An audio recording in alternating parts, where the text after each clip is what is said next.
विद्यार्थी मित्रांनो नमस्कार. कोल्हापूर जिल्हा मुख्याध्यापक संघाच्या विद्याभवन ऑनलाईन शिक्षणामध्ये आपलं आज पुन्हा एकदा स्वागत आहे. मित्रांनो, गेले 1.5 महिने झालेली ही प्रक्रिया आहे आणि या प्रक्रियेमध्ये आज मला या ठिकाणी संधी दिली याबद्दल विद्याभवनचे आणि कोल्हापूर जिल्हा मुख्याध्यापक संघाचे मी आभार मानतो. आणि आज आपल्या कंटेंटला आपण सुरुवात करूया. मित्रांनो, गणित भाग 2 म्हणजे भूमिती तो प्रयोग होता. याच्यामधला वर्तुळ हे अतिशय महत्वाचं प्रकरण आपण अभ्यासत आहोत. माझ्यापूर्वी यामध्ये माझ्या शिक्षक मित्रांनी सुरुवातीचा भाग घेतला होता आणि त्याचा पुढचा 2 नंबरचा पार्ट मी आज आपल्यासमोर सादर करत आहे. विद्यार्थी मित्रांनो, याच्यामध्ये वर्तुळ, त्याची स्पर्शिका आणि त्याचे काही गुणधर्म आज आपण अभ्यासणार आहोत. ठीक आहे मित्रांनो,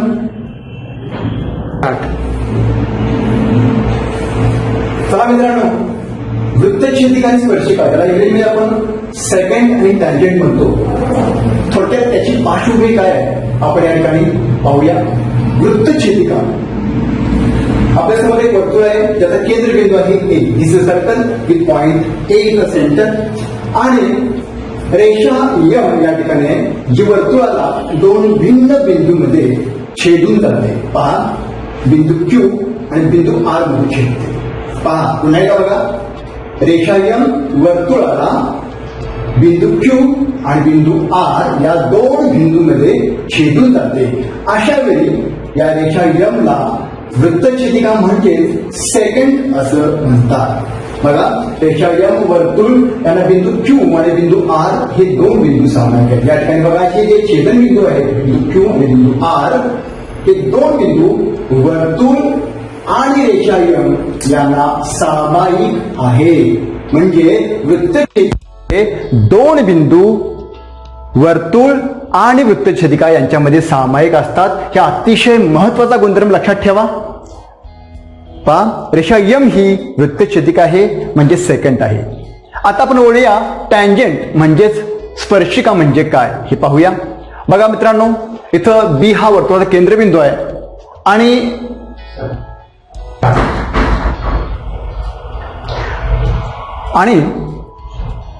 रेषा यन या संपूर्ण वर्तुळाला केवळ एकाच बिंदूमध्ये छेदून जाते. बघा, मगाशी आपण ज्यावेळी छेदिका सेकंड पाहिली, ती छेदिका वर्तुळाला 2 भिन्न बिंदूमध्ये छेदत होती आणि आता रेषा यन जी आहे ही वर्तुळाला एका बिंदूमध्ये छेदून जाते. या रेषा यनला म्हटलं जातं स्पर्शिका. जेव्हा रेषा यन आणि वर्तुळ यांच्यामध्ये केवळ बिंदू पी हा एकच सामायिक बिंदू असतो तेव्हा रेषा यनला म्हटलं जातं स्पर्शिका. तर बिंदू पी जो आहे या बिंदूला स्पर्श बिंदू म्हटलं जातं. अतिशय महत्वाचा गुणधर्म विद्यार्थी मित्रांनो आहे की स्पर्शिका आणि छेदिका, secant and tangent, what is difference between these 2 lines. In case of secant 2 lines are common with circle and tangent, and in case of tangent only 1 point is common. एकच बिंदू फक्त सामायिक असतो आणि या गुणधर्माचा वापर करून आपण पुढे जाणार आहोत. तर विद्यार्थी मित्रांनो, या टँजंटचे म्हणजे स्पर्शिकेचे काही गुणधर्म आपण अभ्यासणार आहोत. त्याचा पहिला गुणधर्म आहे तो स्पर्शिका आणि त्रिज्या यांच्याच मध्ये आहे. म्हणजेच this is called tangent theorem or tangent radius theorem, also called it स्पर्शिका त्रिज्या प्रमेय. बघा, या प्रमेयाचं विधान काय आहे. विधान असं आहे मित्रांनो, वर्तुळाच्या कोणत्याही बिंदूतून जाणारी स्पर्शिका, वर्तुळाच्या कोणत्याही बिंदूतून जाणारी स्पर्शिका तो बिंदू केंद्राशी जोडणाऱ्या त्रिज्येला लंब असते. अतिशय महत्वाचा शब्द. या ठिकाणी बी हा केंद्र वर्तुळाचा आणि त्याला एक आपण स्पर्शिका काढतोय. पहा, रेषा यन ही स्पर्शिका आहे आणि बिंदू ए हा काय झाला स्पर्श बिंदू. अगदी बरोबर. आता वर्तुळाच्या कोणत्याही बिंदूतून जाणारी स्पर्शिका म्हणजेच बिंदू ए मधून जाणारी स्पर्शिका तो बिंदू केंद्राशी जोडणाऱ्या त्रिज्येला, म्हणजे इथून जर तुम्ही बी पर्यंत त्रिज्या काढली तर ही स्पर्शिका त्या त्रिज्येला लंब असते. अतिशय महत्वाचा गुणधर्म या ठिकाणी मित्रांनो आहे.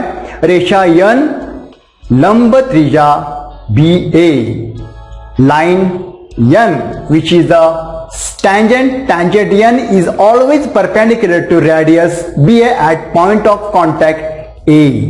हे जे प्रमेय आहे हे अप्रत्यक्ष सिद्धतेने आपल्याला सिद्ध करावं लागतं आणि म्हणून तुमच्या पाठ्यपुस्तकामध्ये ते अधिक जादा माहितीसाठी म्हणून दिलेलं आहे.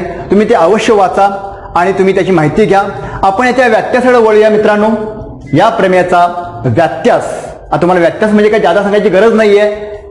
जर स्पर्शिका असेल तर ती त्रिज्येला लंब असते, हे झालं प्रमेय. आता उलटा भाग आहे, तर या व्यात्यासाचं मित्रांनो विधान कसं आहे बघा. वर्तुळाच्या त्रिज्येच्या बाह्य टोकातून जाणारी आणि त्या त्रिज्येला लंब असणारी रेषा ही त्या वर्तुळाची स्पर्शिका असते. विधान नीट समजून घ्या मित्रांनो. यातला जो पार्ट आहे बघा, वर्तुळाच्या त्रिज्येला आपण भरपूर लंब रेषा काढू शकतो, पण त्यातली कोणती लंब रेषा जी त्या त्रिज्येच्या टोकामधून जाते. तर आकृती बघा या ठिकाणी, या विधानाच्या द्वारे आपण आकृती कोणती काढू शकतो बघा. या ठिकाणी एक वर्तुळ असणाऱ्या वर्तुळाच्या त्रिज्येला, म्हणजे वर्तुळ आहे त्याचा केंद्रबिंदू यम आहे आणि यम केंद्रबिंदू असलेल्या वर्तुळामध्ये ही झाली त्याची त्रिज्या. आता या त्रिज्येचे जे बाह्य टोक आहे, हे टोक आहे, या टोकातून जाणारी रेषा यल, ही रेषा जर लंब असेल, ही रेषा जर त्रिज्येला लंब असेल तर ती वर्तुळाची स्पर्शिका असते. हे आपल्याला सिद्ध करायचं आहे. या आकृतीवरून आपल्याला साधारण पक्ष काय सांगता येईल बघा. पक्ष म्हणजे काय, थोडक्यात दिलेली माहिती आणि या आकृतीचं थोडक्यात वर्णन हे तुम्ही तुमच्या शब्दामध्ये सुद्धा करू शकता. बघा पक्ष काय होऊ शकतं. रेख यमएन ही यम केंद्र असलेल्या वर्तुळ त्रिज्या मित्रांनो, तुमच्या भाषेत जरी सांगितलं तरी चालेल. सुट्टी वाक्य केलात म्हणजे यम हा केंद्रबिंदू आहे, हे वर्तुळ आहे, यमेन ही त्रिज्या, याची 3 वाक्य सेपरेट केला, वेगळी केला तरी चालेल. आणि बिंदू यन हे टोकाचं बिंदू आहे आणि या बिंदू यन मधून जाणारी ही जी रेषा यल आहे ही त्रिज्या यमेनला लंब आहे. ही तुम्हाला दिलेली माहिती आहे आणि आपल्याला सिद्ध काय करायचं आहे, ती त्या वर्तुळाची स्पर्शिका असते. जर तर या ठिकाणी वाक्य नाही आहे, पण या ठिकाणी साध्य काय होऊ शकतं. What is the to prove, we have to prove line L is the tangent of circle. रेषा यल ही या वर्तुळाची स्पर्शिका आहे, हे आपल्याला या ठिकाणी सिद्ध करायचं आहे. मित्रांनो चला आपण याची सिद्धता बघूया. बघा या सिद्धतेमध्ये आपण लिहिलेलं आहे, आकृती मगाशीच आहे, पक्ष आहे आणि साध्य या ठिकाणी लिहिलेलं आहे. आता आपण सिद्धता बघणार आहोत. नीट समजून घ्या मित्रांनो, नीट समजून घ्या. स्पर्शिकेचा गुणधर्म कोणता होता. पहिल्या पॉइंटमध्ये आपण बघितला होता, ते पाहिलं होतं. स्पर्शिका कधी होते, जेव्हा एखाद्या रेषेचा आणि वर्तुळामध्ये एकच बिंदू सामायिक असतो. बघा एक बिंदू सामायिक असतो तेव्हा आणि तेव्हाच ती स्पर्शिका होऊ शकते आणि हे आपल्याला या ठिकाणी दाखवायचं आहे. सिद्धतेमध्ये बघा आपण काय करूया, या रेषा यलवर बिंदू पी हे आणखीन एक पॉइंट घेऊया. यन खेरीज दुसरा कोणताही बिंदू घेतला, बघा घेतलेला या ठिकाणी बिंदू पी या ठिकाणी घेतलेला आहे आणि एम पी जोडलेला आहे. बघा पी हा बिंदू रेषा यल वर आहे आणि यन खेरीज आहे, यन शिवाय आहे. आता मला सांगा हा कोणत्या प्रकारचा त्रिकोण झाला असेल. यम एन लंब यल हे तुम्हाला माहितीच आहे आणि हा झाला काटकोन त्रिकोण. त्रिकोण यम एन पी हा कोणता झाला, हा आहे काटकोन त्रिकोण. मग हा जर काटकोन त्रिकोण असेल तर यापैकी कर्ण कुठला सांगू शकाल. बरोबर आहे मित्रांनो, एम पी हा होतो कर्ण आणि मग एम पी हा कर्ण असेल तर या त्रिकोण यम एन पी मध्ये सगळ्यात मोठी बाजू कोणती. साहजिकच आहे, तुम्हाला माहिती आहे काटकोन त्रिकोणामध्ये कर्ण ही सगळ्यात मोठी बाजू असते. म्हणजे एक विधान मित्रांनो असं होऊ शकतं की एम पी ही रेख यमेन पेक्षा मोठी आहे. मित्रांनो माझं विधान हे वादातीत नसेल तर अतिशय खरं आहे. एम पी हा कर्ण असल्यामुळं या त्रिकोणामध्ये सगळ्यात मोठी बाजू एम पी आहे, म्हणजेच एम पी ही मोठी आहे यमेन पेक्षा.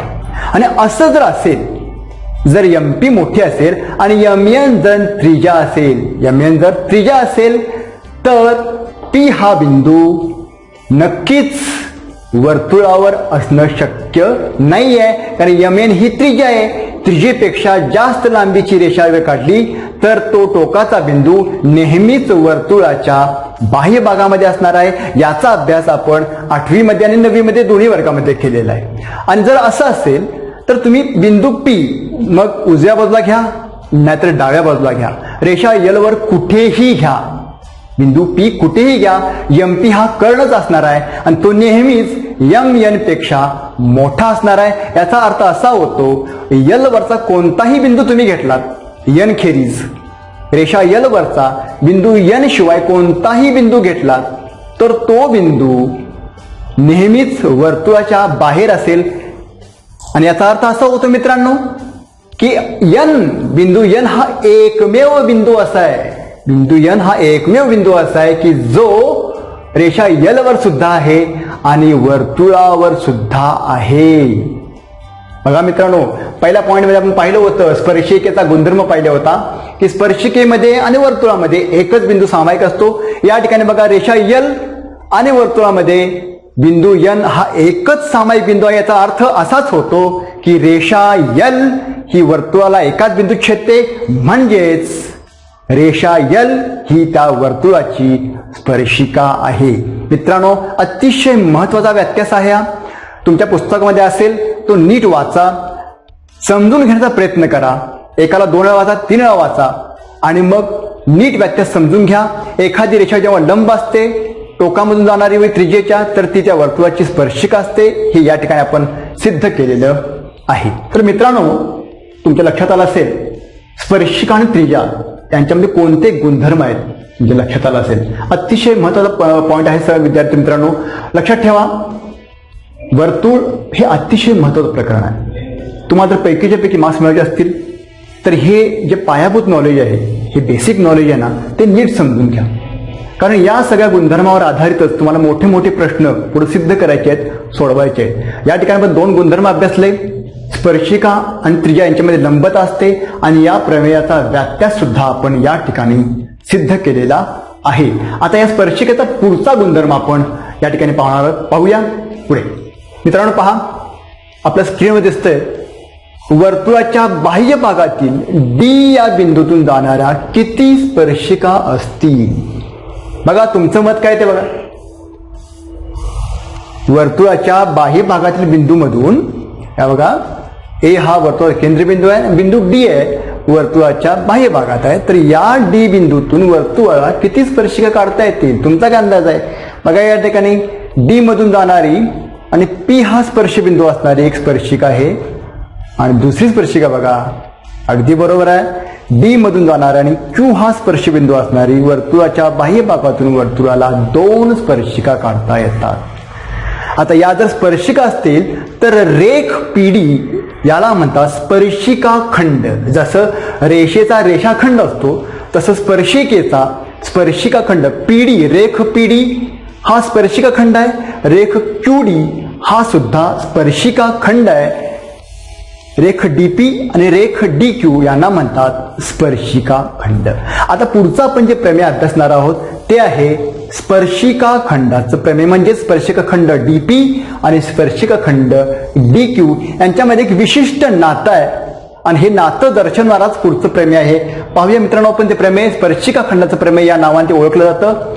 त्याचं विधान असं आहे, वर्तुळाच्या बाह्य भागातील बिंदूपासून त्या वर्तुळाला काढलेले स्पर्शिका खंड एकरूप असतात. अतिशय महत्वाचा गुणधर्म आहे, अतिशय महत्वाचं प्रमेय आहे. बघा पुन्हा एकदा वाचतो मी, वर्तुळाच्या बाह्य भागातील बिंदूपासून त्या वर्तुळाला काढलेले स्पर्शिका खंड नेहमी एकरूप असतात. ते 2 असतात आपण पाहिले या ठिकाणी आणि ते दोन्ही स्पर्शिका खंड एकरूप असतात असे या ठिकाणी सांगितले. परीक्षेच्या दृष्टीनं अतिशय महत्वाचं असलेलं हे प्रमेय आहे. मित्रांनो पहा, आकृतीमध्ये तुम्हाला दिसेल D या बिंदूपासून 2 स्पर्शिका आपण काढलेल्या आहेत, स्पर्शिका खंड DP आणि स्पर्शिका खंड DQ. या आकृतीमध्ये पक्ष काय असू शकेल, थोडीशी कृतीपत्रिका या ठिकाणी मित्रांनो तुम्हाला दिलेली आहे. या ठिकाणी पक्ष काय असू शकेल या आकृतीची माहिती थोडक्यात तुम्हाला इथे लिहायची आहे. दिलेली माहिती तुम्हाला या ठिकाणी मांडायची आहे. थोडक्यात तुम्ही तुमच्या भाषेत लिहू शकताय. A हा वर्तुळाचा केंद्रबिंदू आहे, D हा बिंदू बाह्य भागात आहे, DP आणि DQ या दोन स्पर्शिका बिंदू P आणि बिंदू Q मध्ये स्पर्श करतात. ही माहिती तुम्हाला पक्षामध्ये लिहिता येईल. पण मित्रांनो, हा पक्ष तुम्ही तुमच्या भाषेत लिहायचा आहे. आणि साध्य काय असणार आहे? स्पर्शिका खंड एकरूप असतात, हे साध्य असणार आहेत. मग या ठिकाणी स्पर्शिका खंड कोणते आहेत? स्पर्शिका खंड DP, रेख DP आणि रेख DQ हे तुम्हाला एकरूप दाखवायचे आहेत. हे दोन्ही पक्ष आणि साध्य हे तुम्ही तुमच्या भाषेत या ठिकाणी लिहायचं आहे.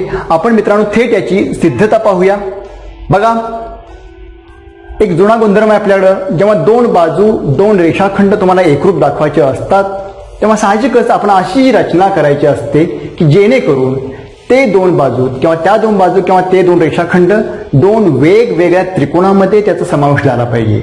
आणि जेव्हा आपण ते दोन वेगवेगळे त्रिकोण एकरूप दाखवतो त्यावेळी साहजिकच काय होतं की ते दोन रेषा किंवा त्या दोन बाजू रेषाखंड एकरूप होतात. म्हणजे या ठिकाणी आपल्याला अशी रचना करावी लागेल की रेख PD आणि रेख QD दोन वेगवेगळ्या त्रिकोणामध्ये समाविष्ट झाले पाहिजेत. त्यासाठी आपल्याला रचना थोडीशी अशी करावी लागेल. बघा, रचना त्रिज्या AP, त्रिज्या AQ आणि रेख AD जोडा. आणि हे तीन रेषा जोडल्यामुळं काय तयार झालेलं आहे? दोन त्रिकोण तयार झालेले आहेत. जर आपण हे दोन त्रिकोण एकरूप दाखवू शकलो तर साहजिकच आहे आपल्याला काय दाखवायचं आहे? रेख DP आणि रेख DQ एकरूप दाखवायचं आहे. विद्यार्थी मित्रांनो, तुमच्या पुस्तकामध्ये यावर एक कृतीपत्रिका दिलेली आहे, ती तुम्ही पाहू शकता. जर तुमच्या डोळ्यासमोर असेल तर पहा ती कशी असणार आहे. सिद्धतेमध्ये पहा, तुमच्या दोन त्रिकोण आहेत. कोणकोणते त्रिकोण आहे? बघा, त्रिकोण PAD आणि त्रिकोण QAD. हे जर दोन त्रिकोण आपल्याला एकरूप दाखवायचे असतील तर आपल्याकडे एकरूपतेच्या एकूण 5 कसोटी आहेत. त्यापैकी कोणत्या कसोटीमध्ये ते समावेश होऊ शकतो याचा विचार तुम्ही करायचा आहे. आणि हा विचार करताना कोणते कोणते त्यातले घटक एकरूप दिलेले आहेत याचा तुम्हाला अभ्यास करायचा आहे. मी तुमच्या समोर ठेवते. बघा बघा, बाजू PA एकरूप बाजू, रिकामी चौकट किंवा रिकामा कंस या ठिकाणी मी तुमच्या समोर दिलेला आहे. एकाच वर्तुळाच्या त्रिज्या असं त्याचं मी कारण या ठिकाणी दिलेलं आहे. बाजू PA ला कोणती बाजू एकरूप असेल? तुमचं उत्तर तुम्ही तयार ठेवा. मी डिस्प्ले करतोय पहा. यस, बाजू PA ला बाजू QA एकरूप असणार आहेत, कारण त्या दोन्ही एकाच वर्तुळाच्या त्रिज्या आहेत, त्या एकरूपच असणार आहेत. आणखीन एक माहिती बघा, बाजू AD एकरूप बाजू AD याचं कारण काय असेल बरं मित्रांनो? मी तुम्हाला ज्यादा सांगायची गरज नाही आहे, कारण बाजू AD सामायिक आहे, ती याही त्रिकोणामध्ये आहे आणि याही त्रिकोणामध्ये आहे. याचा अर्थ त्याचं कारण असं होईल, बाजू AD एकरूप बाजू AD, कारण ती बाजू AD ही सामायिक आहे. तिसरा घटक असा आहे अतिशय महत्वाचा. बघा, तिसरा घटक आहे कोन APD आणि कोन AQD. हे जे दोन कोन आहे 90 मापाचे आहेत मित्रांनो. मगाशी आपण जे स्पर्शिकेचं प्रमेय बघितलं की त्रिज्या ही नेहमी स्पर्शिकेला लंब असते. Tangent is always perpendicular to radius at the point of contact. आणि ही तुम्हाला माहिती दिलेली आहे. या तिन्ही माहितीच्या आधारे तुम्ही सांगू शकताय का की हे दोन त्रिकोण कोणत्या कसोटीनं एकरूप आहे? बघा, या ठिकाणी त्रिकोण PAD एकरूप त्रिकोण QAD, पण कसोटी कोणती? मित्रांनो विचार करा, तुमचं उत्तर तयार ठेवा. मी या ठिकाणी उत्तर डिस्प्ले करतोय, ते आहे कर्णभुजा प्रमेय. कारण हे दोन काटकोन त्रिकोण आहेत. हा 90 मापाचा आहे, हा सुद्धा 90 मापाचा आहे.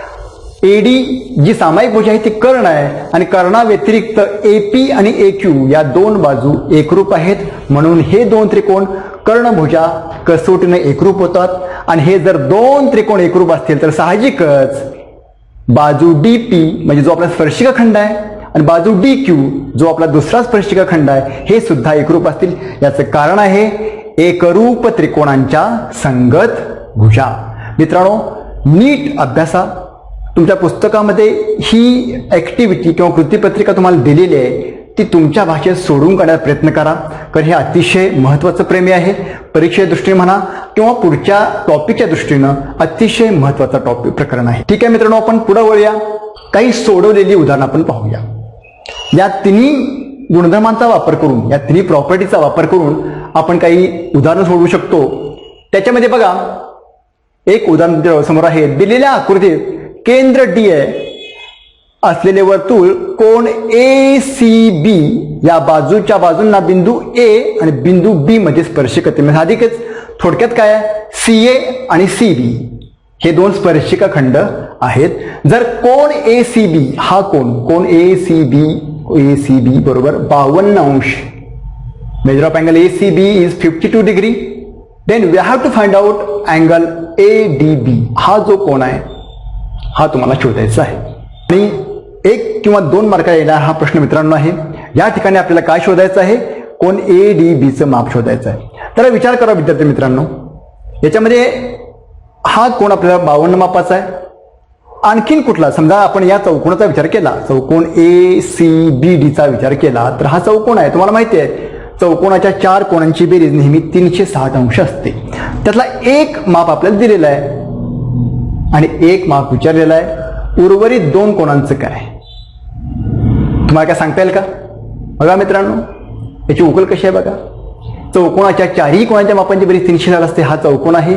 त्याच्यामधला एक कोण म्हणजेच आपण काय लिहू शकतो बघा, कोण ACB म्हणजे हा दिलेला कोण प्लस अधिक कोण CAD हा कोण प्लस अँगल CBD इकडचा हा कोण आहे आणि चौथा कोण आहे अँगल ADB जो आपल्याला शोधायचा आहे. या चौघांची बेरीज 360 आहे. आणि हे याच्या आधारे आपण बघा पुढचं विधान अतिशय महत्त्वाचं मी करतोय. ACBचं माप तुम्हाला 52 अंश माहिती आहे. कोण CADचं माप 90 अंश. मित्रांनो बघा, या कोणाचं माप असं म्हटलंय 90 अंश आहे. कोण CBDचं माप सुद्धा 90 अंश म्हटलेलं आहे. आणि कोण ADB जो लाल अक्षरामध्ये तुम्हाला दिलेला आहे तो तुम्हाला शोधायचा आहे.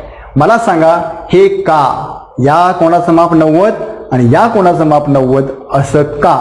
याचं कारण मित्रांनो असं आहे, स्पर्शिका त्रिज्या प्रमेय. आपण थोड्याच वेळापूर्वी पाहिलं होतं. स्पर्शिका ही नेहमी त्रिज्येला लंब असते. लंब असते म्हणजेच त्यांच्यामध्ये 90 मापाचा कोण तयार होतो. आता मित्रांनो या ठिकाणी अतिशय सोपं झालेलं आहे. या 4 कोणांच्या पैकी 3 कोणाची मापं तुम्हाला माहीत आहेत आणि याच्या आधारे तुम्ही शोधू शकताय कोण ADB अधिक 232 अंश बरोबर 360. आणि हे जर तुम्ही सोडवलात तर तुम्हाला लक्षात येईल कोण ADBचं माप 128 अंश येतं. मित्रांनो याच्या उलट तुम्हाला विचारलं जाऊ शकतं. कदाचित कोण ADB तुम्हाला देतील आणि विचारतील काय, कोण ACBचं माप किती विचारतील.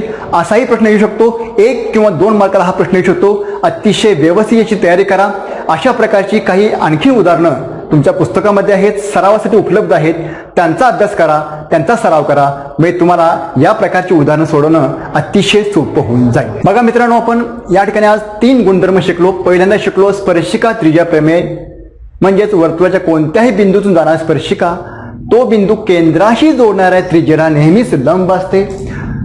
दुसरा गुणधर्म म्हणजे दुसरं प्रमेयचा व्यत्यास आपण शिकलो होतो. वर्तुळाच्या त्रिज्येच्या बाह्य टोकातून जाणारी कोणतीही रेषा त्या त्रिज्येला लंब असणारी रेषा ही त्या वर्तुळाची स्पर्शिकाच असते. आणि तिसरा गुणधर्म जो आपण नुकताच पाहिला होता, वर्तुळाच्या बाह्य भागातून त्या वर्तुळाला काढलेले स्पर्शिक खंड नेहमी एकरूप असतात, जे आपण कर्णभुजा कसोटीच्या सहाय्याने आपण या ठिकाणी सिद्ध केलं होतं. तर मित्रांनो लक्षात ठेवा, या तिन्ही गुणधर्मांच्या आधारे तुम्हाला या पुढच्या टॉपिकची तयारी करायची आहे. मित्रांनो आशा करतो की हा तुम्हाला मी जे शिकवलं प्रकरण तुम्हाला लक्षात आलं असेल, समजलं असेल. व्हिडिओ वारंवार पहा. यूट्यूबवर याची लिंक असणार आहे, तो पुन्हा पहा, समजेपर्यंत पहा, याचा सराव करा पुढच्या टॉपिकसाठी आणि तुमच्या पुढच्या करिअरसाठी. शुभेच्छा. All the best. नमस्ते.